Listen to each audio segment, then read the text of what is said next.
All 10 of the world's most populated countries have leaders or a leader-elect over the age of 70. Compare that to a decade ago, when that was true for only one country. Well more than half of the world at this point lives in a country where a leader is over 70. And those leaders are on average more than 40 years older than their population's median age. Here's why the world's politicians are increasingly older than their constituents, and what it means for policies and political engagement around the globe. Globally, the median age of world leaders is 62, with most of them in their 50s and 60s. And the gap in age between leaders and their constituents is more pronounced in certain regions, like sub-Saharan Africa, where the population has been growing younger, but leaders are some of the oldest globally. Cameroon has the world's oldest in Paul Biya. I do so swear.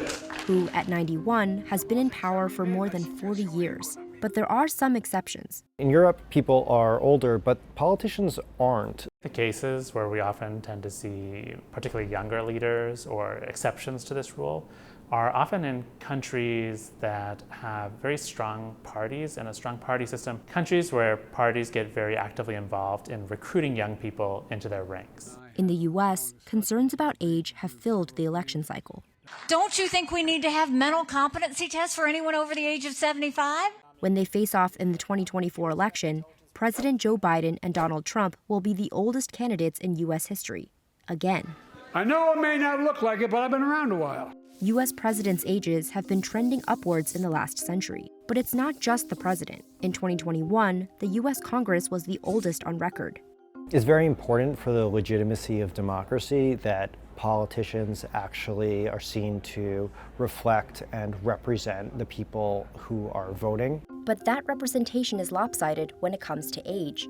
39% of voting-age Americans are under 40, but only 8.3% of U.S. legislators in the House of Representatives are, down from 22% in 1981. And worldwide, the median age of legislators has trended upwards in the past few decades. So there are a number of reasons why we are seeing this trend. One, of course, is medical technology is just getting better and it's spread more widely. The broad rise of autocracy in the world is something that is likely going to lead to more older leaders. Two leaders of those 10 most populated countries, Vladimir Putin and Xi Jinping, have deepened their power in Russia and China. 35% of the world's population is living in countries deemed to be moving towards autocracy, according to research institute VDEM. But in non-autocratic states, it can be hard for younger candidates to run in costly elections. It's just harder to get money if you're young. Maybe you were born with it, but if you weren't born with it, you then have to go to people to give you that money, and they tend to be older, and you have to persuade them to back you. The U.S. had its most expensive election in 2020 at $14 billion. It's not the only place where individual candidates are asked to amass a sort of war chest to be able to gain access to office. This is very much the case in countries in Asia, in Japan, and in South Korea, right, which are, right there with the United States of having very few young people in government. And with more career politicians, younger candidates may not have as many opportunities to run. In the U.S., incumbent re-election rates have never dropped below 85% in the House. Incumbents also have an advantage around the world. Once you get your foot in the door, you can often stay there for quite some time. To be clear, I think there are a lot of positives to having people who know how to get things done, who have rich networks that allow them to actually see policy through. But the overrepresentation of older politicians could mean that young people in particular are just less interested in, say, a given election when the leaders are much older than them. Around the world, youth voter turnout is lower than the rest of the voting age population. In a survey across 33 countries, 44% of young adults from 18 to 29 said they always voted, compared to 60% of the entire population. Yet the younger end of the electorate is still valuable for candidates, and politicians around the world have tried to appeal to younger voters.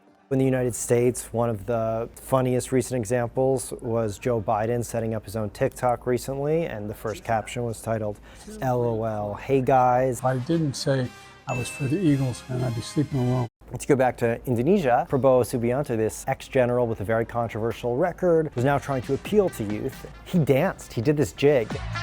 These dances became viral, and supporters picked it up and made their own interpretations, and suddenly he became this dancing grandpa who cuddled cats. One thing that political scientists worry about is essentially a vicious circle where young people get demoralized because they feel like their options are only older leaders, they maybe don't vote. So politicians might favor policies important to those who voted for them and ignore those that are more important to younger people. There's all sorts of policies in the world that disproportionately affect young people.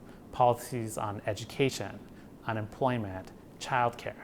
That was the case in Japan, where younger mayors were more likely to increase spending on childcare, which was important to younger voters. Younger politicians were much more likely to dedicate that spending toward investment for the long term. These younger politicians potentially have greater concern for the future, particularly in a country like Japan that faces these challenges for the social welfare budget of a rapidly aging population and declining birth rates. And if younger voters feel like their interests aren't represented, it can lead to a lack of trust in the government. Our planet's on fire! The world's changing very fast. There are a lot of new big challenges that we face. It can make young people question the legitimacy of the system if the politicians who are attempting or sort of attempting to tackle these problems are quite a bit older. That's particularly true when it comes to rapidly advancing tech and social media. Well, how do you sustain a business model in which users don't pay for your service? Senator, we run ads. How does that show up on a 7-year-old's iPhone who's playing a kid's game? Congressman, iPhone is made by a different company. So if you don't have a sort of greater age diversity at the decision-making table, then you're really missing out on people who have this direct personal experience, much greater familiarity with how technology is changing, and can use that expertise to all of our advantage.